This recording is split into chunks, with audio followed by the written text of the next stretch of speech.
साइका आपा की कॉल मेरे नंबर पे। हेलो जी आपा, अस्सलाम वालेकुम। वालेकुम अस्सलाम। कैसे हैं आप? फहमी कहाँ है? फहमी जो है वो किचन में काम कर रही है। आप होल्ड करें, मैं बात करवाता अरे नहीं नहीं, हमने आपसे ही बात करने के लिए फ़ोन किया है। हूँ। जी बोले। असल में फहमी आई थी आज घर पर। न जाने वो और हबीब मिलके क्या खुसर फुसर करते रहते हैं, और हबीब पता नहीं उसे क्या पट्टी पढ़ाता है। ये दोनों अभी भी जहीर भाई के बिजनेस के पीछे पड़े हुए हैं। आप क्या कह रही हैं? मुझे तो इस बारे में कुछ भी नहीं पता। हम आपको बता रहे हैं ना, हर दूसरे तीसरे दिन फहमी हमारे यहाँ आती है और न जाने हबीब और ये मिलके क्या खिचड़ी पकाते रहते हैं। आज तो हबीब ने एक लिफाफा भी दिया है फहमी को। हमें लगता है उसमें कोई भारी रकम है। सुन रहे हैं ना आप मेरी बात? जी जी जी, मैं सुन रहा हूँ।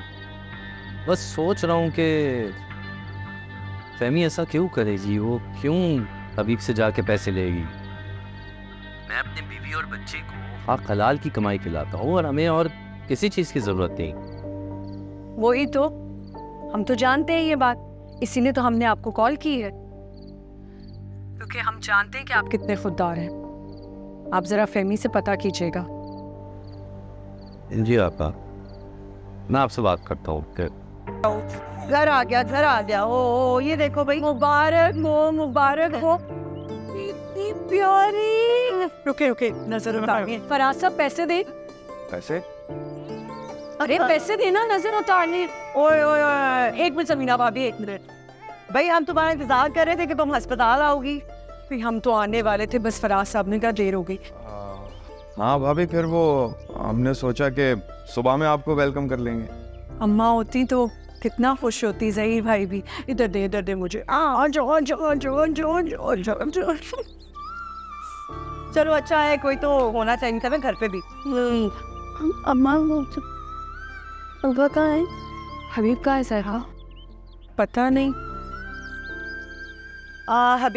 हबीब कहाँ है भाई? उसको बुलाओ, नाना बन गया है वो। बेटी से ना सही, नवासी से ही मिलने। हबीब तो सुबह से है नहीं घर पे। है नहीं, तुम्हें मुबारक हो बहुत बहुत। चलो कोई बात नहीं, आओ जाओ। सही अंदर लेकर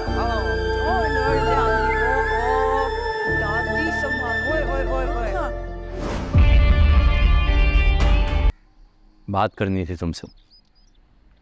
मुझसे? हाँ बोले, क्या बात है? पूछना था कि तुम थक नहीं जाती दूसरों का बुरा सोच सोच कर? क्या बात है, आप इतने गुस्से में क्यों हैं? जाकर हबीब से पैसे मांग कर आई हो और मुझसे पूछ रही हो क्या बात हुई है? आपको किसने बताया? जरूरी ये नहीं है कि मुझे किसने बताया, जरूरी ये है कि तुम मेरी इजाजत के बगैर अपनी मजबूरियों का रोना रोकर अपने मैके से पैसे लेकर आई हो। हाँ तो नहीं गुजारा होता आपकी रुखी सुखी कमाई में। चुप कर जाओ। तुम्हें पता है ना कि हबीब ने वो पैसे जहीर भाई के कारोबार में गबन करके कमाए हैं। हराम है वो पैसे मेरी फैमिली पर, मेरी बच्ची पर। तो पहले अपनी बेटी के ना सारे शौक चेक कर ले। उसे सारे ब्रांडेड कपड़े, सारे ब्रांडेड जूते चाहिए। और हाँ, वैसे भी मैं उसकी जेसी की तैयारी शुरू करने वाली हूँ। शादी करनी है मुझे उसकी। सारी जिंदगी बिठा के नहीं रखना मुझे घर पे। जैसे अच्छा रिश्ता मिलेगा चलता कर दूंगी। और ये हलाल और अपना पैसा बाद में करते रहिएगा।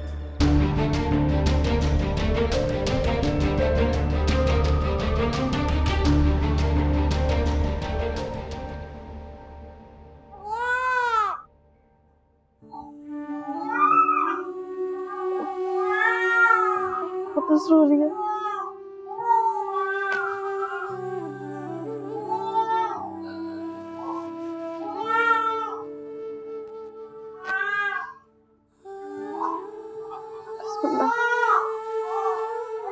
एक, दो, तीन।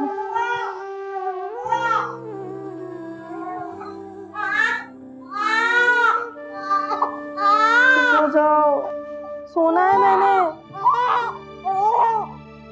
चुप चुप, हाँ चुप। ये चाहिए तुम्हें? चाहिए? अगर इससे चुप नहीं होनी तो फिर इसका फायदा क्या? ये और जोर से रो करो।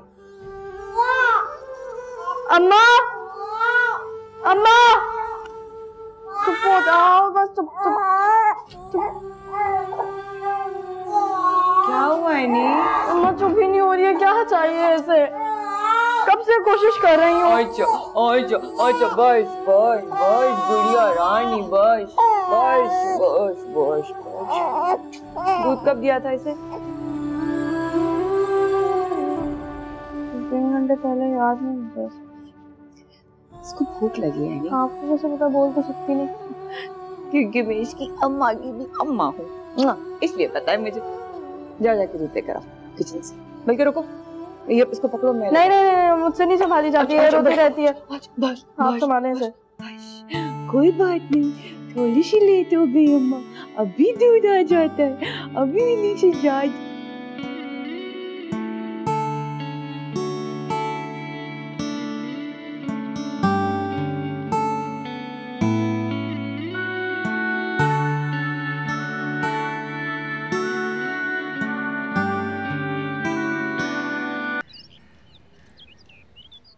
फाखिर,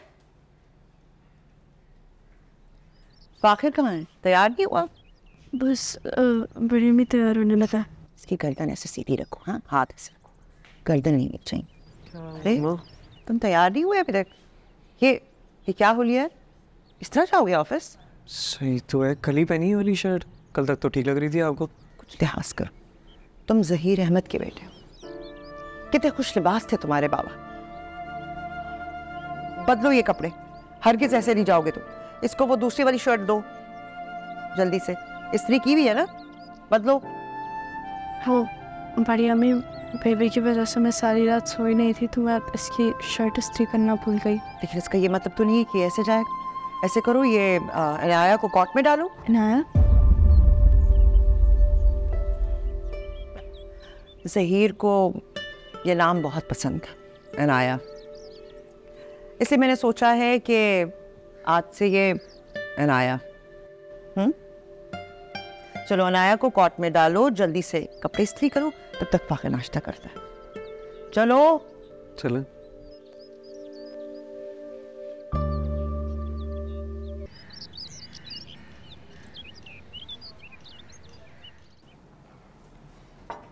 अरे एनी, तुम ये यूनिफॉर्म में क्या कॉलेज जा रही हो? इतने अरसे से तुम गई नहीं थी, मैंने सोचा शायद छोड़ दिया। नहीं बड़ी अम्मी, मैंने प्रिंसिपल से इजाज़त ले ली थी, उनसे बात की थी मैंने, 4 महीने की गैप की। तालीम मेरा ख्वाब है, मैं कभी इसे अधूरा नहीं छोड़ सकती। हाँ मैं जानती हूँ। अब बैठो मेरे पास, बैठो।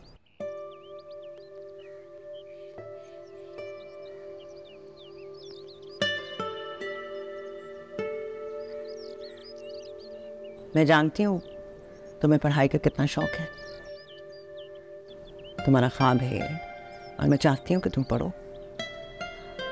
तुम हमारे घर की नहीं बल्कि हमारे ख़ानदान की सबसे अच्छी और लाइक बच्ची हम, तुम्हें पढ़ना चाहिए। लेकिन ये जो 3-4 महीने का गैप दिया है तुमने, इसमें तो बहुत सारी पढ़ाई हो गई होगी ना, वो कवर कैसे होगी? आप एक मशवरा दो। कैसा मशवरा? तुम प्राइवेट इम्तिहान क्यों नहीं देते? क्या? मगर बड़ी अम्मी, अगर मैं प्राइवेट इम्तिहान दूंगी तो फिर मैं अपने पसंद के सब्जेक्ट्स नहीं पढ़ पाऊंगी। ये तो है, ये तो सही बात है, लेकिन मुझे लगता है इतनी कुर्बानी तो तुम अपनी बेटी के लिए दे ही सकती हो ना। जैसे होगा। मुझे तो लगता है कि ये इससे भी तुम्हारा फायदा है। इतनी सारी पढ़ाई है, उसको तुमने कवर भी करना है। एनी,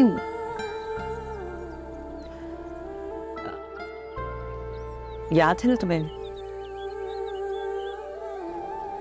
तुम्हारी शादी हुई थी, तुम्हारे स्कूल में तुम्हारे क्लास फेलोज कितना मजाक उड़ाया था तुम्हारा, तुम कितना रोई थी, मैं संभलने में कितना वक्त लगा था।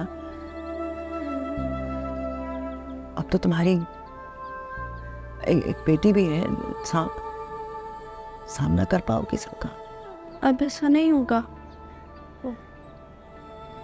मैंने प्रिंसिपल से वादा लिया था कि वो स्टूडेंट्स में से ये बात किसी को नहीं बताएंगी।